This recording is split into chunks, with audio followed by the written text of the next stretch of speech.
So I've played with this idea of having this podcast for a few years, and I think now is as good a time as any to jump into the game.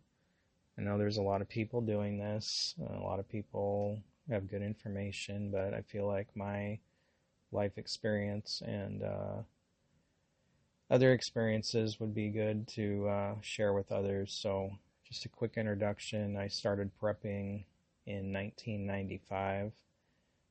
Worked for the fire department for 17 years, both volunteer and paid.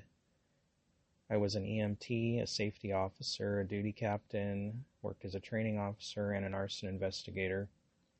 I also worked for the police department for 9 years. I was a field training officer. I was on the tactical tracking operations team. I was a certified drug investigator, sex crime investigator, and fraud investigator.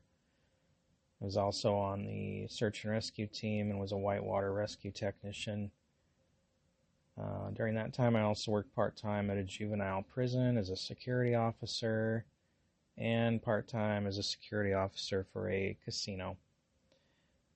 I also worked for 911 for 13 years. I was a training officer and supervisor there.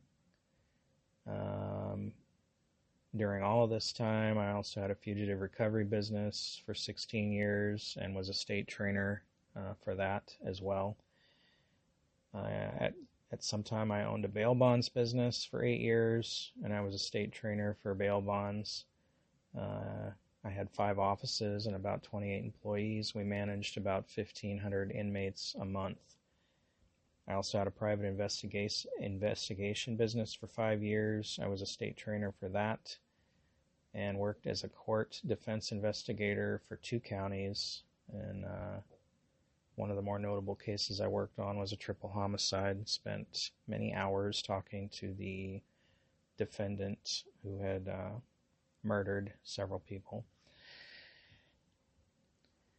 I owned a security company for 5 years and was also a state trainer for that, and presently work as a church security director for the last 2 years.